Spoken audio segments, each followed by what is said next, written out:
Hello student, good morning. BVN e learning class में आपका स्वागत है। आज हम कर रहे हैं 6 चैप्टर 3 वर्ग का सेकंड पार्ट, जिसमें हम पहले सामंतवाद की के लाभों के बारे में या गुणों के बारे में पढ़ चुके हैं। आज हम करेंगे इसमें सामंतवाद की प्रथा है, उसमें उसकी जो हानियाँ क्या थी। सामंतवाद जिसके हम चर्चा पहले कर चुके हैं, जिसका मतलब होता है फीप या भूमि का एक टुकड़ा, जिसके अनुसार सारी ज़मीन का मालिक सामंत या राजा होते थे और वे अपनी ज़मीन को टुकड़ों में किसानों को बांटकर उन पर कृषि कराते थे। वो स्वयं कृषि न करके दूसरों से कृषि कराते थे, इसलिए इसे सामंतवाद के नाम से जाना गया है। जिसमें हानियों में सबसे पहला दे रखा है इसमें कमज़ोर शासक, कि सामंतवाद के बढ़ने के बाद जो राजा या शासक होते थे वो कमज़ोर हो गए, यानी कि नाम मात्र के शासक रह गए। सारी शक्तियाँ केवल सामंतों के हाथों में आ चुकी थी और सामंत को एक विशेष अधिकार प्राप्त थे, जिनमें से कहा जा सकता है कि उनके पास एक विशाल सेना होती थी। कानून व्यवस्था को बनाए रखने में उनकी मुख्य भूमिका होती थी। उनके अपने न्यायालय होते थे, उन न्यायालयों में मुकदमों का निर्णय उन्हीं के द्वारा दिया जाता था। राजा अपने सभी कार्यों के लिए मुख्य रूप से सामंतों पर निर्भर रहता था और राज्य के जितने भी उच्च पद थे उन पर सामंतों के पुत्रों का अधिकार होता था। केंद्रीय शक्ति कमज़ोर होने के कारण सामंत उसका लाभ उठाते थे, जब चाहे वो राजा के विरुद्ध विद्रोह कर सकते थे। दूसरा आता है हमारा इसमें किसानों का शोषण। तो सामंतवाद में किसानों का शोषण बड़े स्तर पर होता था, एक बहुत बड़ी हानि थी समाज के अंदर। सारे काम किसानों के द्वारा, कृषि कार्य किसानों के द्वारा किए जाते थे, लेकिन फिर भी उन्हें भरपेट खाना उपलब्ध नहीं होता था और किसानों को सामंतों खेतों में काम करने के लिए बाध्य किया जाता था। इसके अलावा किसानों को सामंतों के अनेक प्रकार के उपहार और कर देने होते थे, यहाँ तक कि अपनी इच्छानुसार किसान अपना विवाह भी नहीं कर सकते थे। वास्तव में किसानों का जो जीवन नरक के समान था। उन्हें घोर परिश्रम के बावजूद भी भरपेट खाना उपलब्ध नहीं हो पाता था, जैसा हम पहले बता चुके हैं। और उनके रहने के स्थान बहुत गंदे थे, वो गंदी बस्तियों में, झोंपड़ियों में निवास करते थे। इसके बावजूद किसानों को अपने सामंतों के अत्याचारों के विरुद्ध कहीं भी अपील करने का कोई अधिकार नहीं दिया गया था। उसके बाद दे रखा है इसमें अगला सामंतवाद की अगली हानि, इसमें युद्धों को प्रोत्साहन दिया गया है। सामंती प्रथा के बढ़ने के कारण यूरोप में अराजकता का माहौल बन चुका था। विभिन्न प्रकार के लड़ाई झगड़े आपस में चलते रहते थे और इसका कारण था कि वे अपने स्वामी हितों की पूर्ति के लिए आपसी युद्धों में उलझे रहते थे। सभी सामंतों के अधीन एक विशाल सेना होती थी और इसलिए उन पर नियंत्रण पाना बहुत कठिन होता था। सामंत अवसर देखकर राजा के विरुद्ध विद्रोह करने से भी नहीं चूकते थे। इस अराजकता के वातावरण में न केवल लोगों को भारी कठिनाइयों का सामना करना पड़ता था, अपितु इससे देश की अर्थव्यवस्था को भी काफ़ी आघात पहुंचता था। उसके बाद आता है अनैतिकता का प्रसार। सामंतवाद की अन्य हानि जो मानी जाती है अनैतिकता, जिसमें बताया गया है कि सामंतवाद ने भ्रष्टाचार और अनैतिकता को बढ़ावा दिया है, क्योंकि जो सामंत लोग थे वो बड़ी बड़ी जागीरों में, बड़े बड़े महलों में निवास करते थे और यह समाज का धनी वर्ग माना जाता था। उनकी जागीरों की देखभाल करने के लिए बड़े स्तर पर किसान दास होते थे, जिन्हें कृषक दास माना जाता था। और सारा काम कृषक दासों के द्वारा किया जाता था। और सामंत अधिकांश अपना समय सुराव्य सुंदरी के संग व्यतीत करते थे, ऐशो आराम की जीवन व्यतीत करते थे। इसके अलावा सामंत लोग अपने मनोरंजन के लिए बड़ी संख्या में रखेलें भी रखते थे, जिसके कारण समाज में अनैतिकता का वातावरण पैदा हुआ या अनैतिकता का प्रचार हुआ। अगला इसमें राष्ट्रीय एकता में बाधा। सामंतवाद प्रणाली राष्ट्रीय एकता में बहुत बड़ी बाधा सिद्ध हुई। इसका कारण था कि लोग अपने सामंत से जुड़े हुए थे और वे अपने सामंत के प्रति अधिक वफादार भी थे, और राजा से वो काफ़ी दूरी बना चुके थे। इसका कारण था कि उस समय लोगों में राष्ट्रीय चेतना न के बराबर थी, और उनकी दुनिया तो उनके मैनर तक ही सीमित होती थी। जहाँ पर वो रहते थे, लॉर्ड का क्षेत्र जिसे मैनर कहा गया था, मैनर के बाहर की घटनाओं का उन्हें कुछ पता नहीं होता था, और यह एक राष्ट्र के लिए एक बहुत बड़ी बाधा बन के उभरा। तो ये मुख्य हानियाँ थी सामंतवाद की: कमज़ोर शासक, किसानों का शोषण, युद्धों को प्रोत्साहन, अनैतिकता का प्रसार और राष्ट्रीय एकता में बाधा। इसके अलावा आता है इसमें सामंतवाद के पतन के कारण, जिसमें हम पहले कर चुके हैं सामंतवाद के उदय, सामंतवाद का अर्थ, उसके गुण और हानियाँ। अब हम आगे करते हैं इसमें सामंतवाद के पतन के क्या कारण थे, कि किन कारणों के द्वारा सामंतवाद का पतन हुआ है, समाप्त हुआ है। जिनमें सबसे पहला कारण दिया है हमारा लोगों की दयनीय स्थिति। तो इसमें लोगों की स्थिति के बारे में दर्शाया गया कि सामंतवाद के समय में लोगों की स्थिति, सामान्य लोगों की स्थिति काफ़ी दयनीय थी, और लोग सामंतों के अत्याचारों से काफ़ी दुखी थे।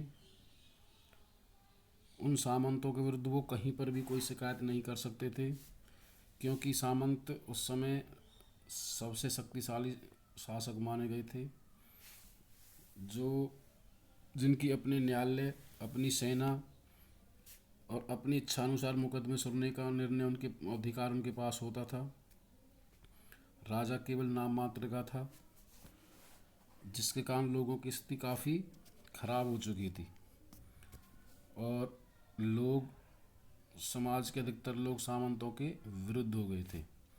अगला कारण आता है धर्म युद्धों का प्रभाव। तो सामंतवाद का पतन का एक अन्य कारण माना धर्म युद्धों के प्रभाव। तो धर्म युद्ध बोला जाता है विभिन्न धर्मों के या मुख्य रूप से दो धर्मों के बीच होने वाले युद्धों को धर्म युद्ध के नाम से जाना गया था, जो 11 से और 13वीं शताब्दी के बीच शुरू हुए थे, जिनमें मुख्य रूप से ईसाई और मुसलमानों के बीच जो युद्ध हुए, जेरूसलम नामक क्षेत्र को लेकर, जो ईसाइयों की एक पवित्र भूमि थी। इन्हें इतिहास में धर्म युद्ध के नाम से जाना गया है। और इसके अनुसार धर्म युद्धों में पोप की अपील पर, जो चर्च के मुख्य अधिकारी होते थे, उनकी अपील पर बड़ी संख्या में सामंत अपने सैनिकों समेत इन युद्धों में सम्मिलित हुए, और बड़ी संख्या में लोगों ने इसके शामिल होने के बाद ये युद्ध काफ़ी लंबे समय तक चलते गए, जिसमें अधिक संख्या में लोगों की, सैनिकों की मृत्यु हुई, जिसके कारण उनकी शक्ति को गहरा आघात लगा है। और राजाओं ने इस स्वर्ण अवसर का लाभ उठाया तथा उन्होंने सुगमता से बचे हुए सामंतों का दमन करने में मुख्य भूमिका अदा की है। तो धर्म युद्ध सामंतवाद के विनाशकारी सिद्ध हुए हैं। अगला आता है हमारा राष्ट्रीय राज्यों का उत्थान।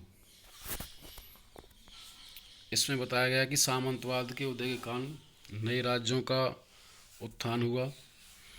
सामंतों के अनेक अधिकार प्राप्त थे उन्हें, एक विशाल सेना उनके सहयोग में होती थी, और सामंतों के सहयोग के बिना राजा कुछ भी नहीं कर सकता था, क्योंकि राजा एक कठपुतली होता था।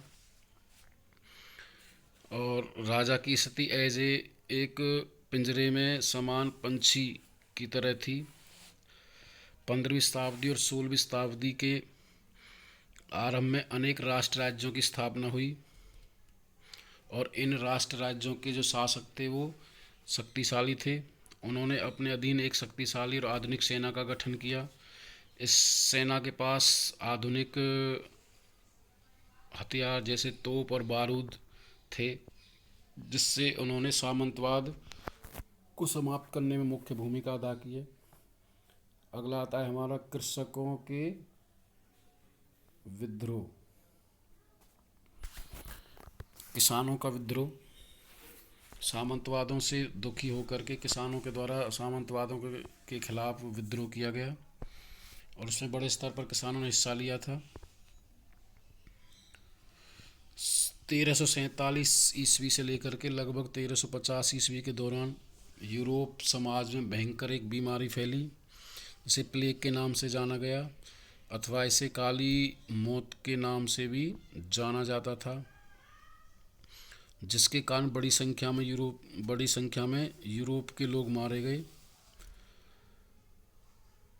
और इनमें अधिकांश जो मरने वाले थे वो कृषक थे, और जो बचे हुए कृषक अधिक मजदूरी की मांग करने लगे थे, लेकिन सामंतों ने उनकी उचित मांगों को स्वीकार नहीं किया, और वे कृषकों का पहले की तरह शोषण करना चाहते थे, जिसके कारण 1358 में फ्रांस के किसानों के द्वारा विद्रोह किया गया, जिसे जैकरी विद्रोह के नाम से जाना गया। और 1381 ईस्वी में इंग्लैंड में विद्रोह हुआ। इंग्लैंड में किसानों ने वाट टाइलर के नेतृत्व में विद्रोह किया, जो सामंतों के पतन का एक मुख्य कारण बना। उसके बाद आता है 5वां में मध्य श्रेणी का उत्थान। कि मध्य वर्ग का उत्थान किस प्रकार हुआ है। लगभग 15वीं से 16वीं शताब्दी में यूरोप में एक अन्य वर्ग का उदय हुआ, जिसे मध्य श्रेणी के नाम से जाना गया, जो सामंतवाद के लिए एक विनाशकारी सिद्ध हुआ, जिसमें मुख्य रूप से मध्य वर्ग में जो लोग आते हैं, जिसमें व्यापारी, उद्योगपति, पूंजीपति, विभिन्न प्रकार के लोग थे। और इस समय में लगभग व्यापार में बहुत तेज गति से वृद्धि हुई। इस श्रेणी ने सामंतों द्वारा किए जा रहे अत्याचारों का अंत करने के लिए शासकों से सहयोग लिया, और बदले में शासकों को सेना और पैसा उपलब्ध कराने का श्रेय दिया, जिसके कारण राजा शक्तिशाली हुए और उन्होंने सामंतों को समाप्त करने में मुख्य भूमिका अदा की। नेक्स्ट आता है इसमें सामंतों के आपसी झगड़े। सामंतों के आपसी झगड़े सामंतवाद के पतन का एक मुख्य कारण माना जाता है। कि यूरोप में अधिक मात्रा में सामंतवाद फैला हुआ था, और प्रत्येक सामंत अपने आप को शक्तिशाली बनाना चाहता था। उनके पास बहुत बड़ी बड़ी जागीरें होती थी, और धन की कोई कमी नहीं होती थी। अधिक संख्या में उनके पास सैनिक होते थे, और प्रत्येक सामंत एक दूसरे सामंत से ईर्ष्या करता था, एक दूसरे को नीचा दिखाकर बहुत प्रसन्न होते थे, और आपस में उनमें लड़ाई झगड़े चलते रहते थे। उन झगड़ों के कारण वो एक दूसरे को लूट मार करना, पारिवारिक हानि पहुंचाना, अपनी जागीरों की सीमाएं बढ़ाना, इन मुख्य कार्यों में लगे रहते थे, और जिनके कारण सामंतवादी प्रथा एक कमज़ोर का कारण बनी है। अगला आता 7वां इसमें नगरों का उत्थान। नगरों का उत्थान भी सामंतवाद के पतन का एक मुख्य कारण माना गया है। कि 15वीं शताब्दी में यूरोप में बहुत सारे नगरों का उत्थान हुआ, विकास हुआ, जो सामंतवाद के लिए एक हानिकारक सिद्ध हुए, जिसमें कुछ मुख्य नगर या शहर दे रखे हैं जिनका उत्थान हुआ था। Venice, Geneva, Florence, Paris, London, Frankfurt, ये मुख्य उस समय के शहर माने गए थे। ये शहर मुख्य रूप से व्यापार और उद्योगों के बड़े केंद्र बन चुके थे और बड़े स्तर पर लोग स्वतंत्रतापूर्वक इन क्षेत्रों में जाकर रहने लगे, इन क्षेत्रों में जाकर काम करने लगे। इसलिए बहुत से कृषक दास सामंतों के अत्याचारों से बचने के लिए नगरों में आकर बस गए थे और इन नगरों में उन्हें व्यवसाय के अच्छे अवसर प्राप्त हुए। उन्हें वहाँ पर विभिन्न प्रकार की सुविधाएं उपलब्ध हुई, जिसके जो मुख्य रूप से सामंतवाद के पतन का एक कारण बना। और उसके बाद पतन के मुख्य कारणों में लास्ट में आता है मुद्रा का प्रचलन, जो एक सामंतवाद के पतन का मुख्य कारण माना गया था। कि सामंती प्रथा में मुख्य रूप से वस्तु विनिमय प्रणाली प्रथा प्रचलित थी। सामंतवाद समय में केवल वस्तु के बदले वस्तुओं का लेन देन होता था, जिसका लाभ मुख्य रूप से सामंतों को मिलता था। लेकिन धीरे धीरे जब मुद्रा का प्रचलन हुआ तो प्रत्येक किसान या प्रत्येक व्यक्ति अब मुद्रा से अपनी इच्छानुसार वस्तुएं खरीद सकते थे और मुद्रा के प्रचलन से लोगों को सामंतों के जुल्मों से छुटकारा भी मिल गया था। पहले आम लोग मुख्य रूप से सामंतों पर निर्भर होते थे, लेकिन मुद्रा के प्रचलन के बाद वे अब स्वतंत्र रूप से वस्तुओं का लेन देन करने लगे, जो मुख्य रूप से सामंतवाद के पतन का एक कारण माना जाता है। तो ये मुख्य कारण थे जो सामंतवाद के पतन के माने गए थे। अगला आता है चर्च और समाज।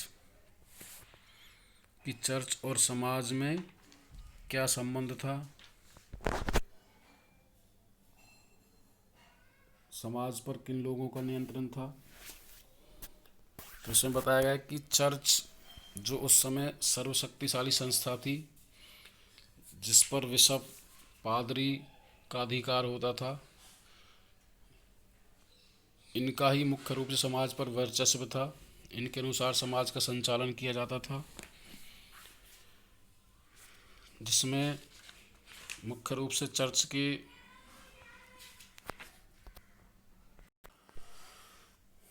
जिसमें पहला आता है हमारा चर्च की कार्य। तो चर्च जो उस समय सबसे बड़ी संस्था मानी जाती समाज की, समाज पर जिसका वर्चस्व था, उसके क्या कार्य थे। इसमें सबसे पहला कार्य दिया हुआ है कि समाज के धार्मिक और सामाजिक रीति रिवाज संबंधी नियम चर्च के द्वारा ही बनाए जाते थे। उन्हें लागू भी चर्च के द्वारा किया जाता था। प्रत्येक व्यक्ति का कर्तव्य था कि उनका पालन करे। दूसरा, चर्च की देखभाल के लिए अनेक अधिकारियों की नियुक्ति की जाती थी। इसके अलावा चर्च में धर्म उपदेश दिए जाते थे या सामूहिक रूप से प्रार्थनाएं की जाती थी। शिक्षा देने का काम भी चर्च के द्वारा किया जाता था। यहाँ पर रोगियों, गरीबों, विधवाओं और अनाथों की देखभाल भी की जाती थी। विवाह की रस्में भी चर्च के द्वारा पूरी की जाती थी। यहाँ वसीयतों और उत्तराधिकारियों के मामलों की सुनवाई भी चर्च के अधिकारियों के द्वारा की जाती थी। धर्म विरोधियों के विरुद्ध मुकदमे और उन्हें दंड देने का काम भी चर्च के अंदर किया जाता था। यहाँ कृषकों से उनकी उपज का 10वां भाग कर के रूप में इकट्ठा भी किया जाता था, जिसे टीथ नामक कर कहते थे। और यह श्रद्धालुओं से दान भी इकट्ठा करता था, जो मुख्य कार्य कहे जाते थे चर्च के। इसके बाद आता है हमारा चर्च का संगठन। चर्च जो मुख्य रूप से संगठन के रूप में काम करता था, जिसे मुख्य रूप से 4 वर्गों में बांटा गया था, जिसमें सबसे पहले हमारे आते हैं पोप, उसके बाद आते हैं आर्क बिशप, उसके बाद बिशप और लास्ट में आते हैं हमारे पादरी वर्ग। तो ये चारों मिलकर के एक संगठन के रूप में काम करते थे। इसमें सबसे पहले माना गया पोप, पोप जो था वो चर्च का सर्वोच्च अधिकारी होता था और उसका जो निवास स्थान था वो रोम देश के अंदर माना जाता था। पूरे साम्राज्य पर या चर्च पर इनका मुख्य रूप से नियंत्रण होता था और पृथ्वी पर ये ईश्वर के प्रतिनिधि माने जाते थे। इनका जीवन ऐश्वर्य या विलासिता के साथ बीतता था। चर्च के धन संबंधी अधिकार वो सभी पोप के पास होते थे। उसके बाद आता है इसमें आर्क बिशप। पोप के बाद जो दूसरा स्थान समाज में था वो था आर्क बिशप का, और इनका कार्य प्रांतों में जो बिशप होते थे उन पर नियंत्रण रखना था और उनके कार्यों की देखभाल करना था। ये अपने न्यायालय लगा सकते थे और यहाँ इन न्यायालयों में केवल इनके नीचे काम करने वाले बिशपों के निर्णयों की अपील की जाती थी, उन्हें सुना जाता था और नए बिशपों की नियुक्ति की जाती थी जो आर्क बिशप के कार्य कहलाते थे। उसके बाद अगला आता है इसमें तीसरा बिशप, जो आर्क के बिशप के नीचे काम करता था, जिसमें चर्च का जो महत्वपूर्ण अधिकारी माना जाता था उसे बिशप होता था और प्रांतों के सभी चर्च उसके अधीन काम करते थे।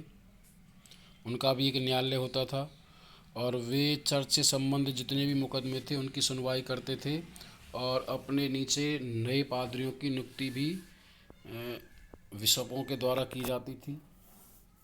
उसके बाद अगला आता है हमारा पादरी वर्ग, जो चर्च का सबसे नीचे वर्ग माना गया है,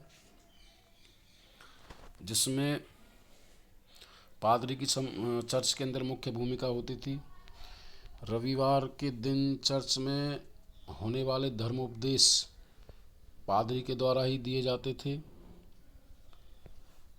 और वह ही ऐसा व्यक्ति होता था जो लोगों की दुख तकलीफ़ों को सुनता था और उन्हें सामूहिक जीवन जीने, सुखी जीवन जीने के लिए प्रार्थना करने पर बल देता था। वह जन्म, विवाह, मृत्यु से संबंधित सभी प्रकार के संस्कारों को भी संपन्न कराता था। तो ये चर्च जो मुख्य संगठन था जिसमें मुख्य रूप से 4 वर्ग थे। पोप जो सबसे बड़ा अधिकारी माना जाता था, आर्क बिशप उससे नीचे काम करने वाले, बिशप उससे नीचे काम करने वाले और सबसे नीचे पायदान पर पादरी वर्ग होते थे। और इन चारों का मुख्य कर्तव्य चर्च का संचालन करना, समाज का संचालन करना। उसके बाद आता है इसमें मठवाद। मठवाद के अंतर्गत मुख्य रूप से चर्च, ईसाई धर्म के जो चर्च बने उनका वर्णन किया गया है, जिसमें सेंट बेनेडिक्ट मठ मुख्य माना गया है। उसके बाद क्लूनी मठ है और उसके बाद फ्रायर। तो इसमें सेंट जो बेनेडिक्ट मठ है उसके बारे में बताया गया है कि इसकी स्थापना जो है 529 ईस्वी में इटली के अंदर की गई थी और यह सर्वाधिक प्रसिद्ध मठों में से एक था, जिसमें बड़े स्तर पर लोग पूजा पाठ करते थे। यहाँ पर रहने वाले लोगों को, जिन्हें भिक्षु कहा गया था, उन्हें हस्तलिखित पुस्तकें दी जाती थी जिनमें विभिन्न प्रकार की भाषाओं में उन पुस्तकों का लेखन होता था।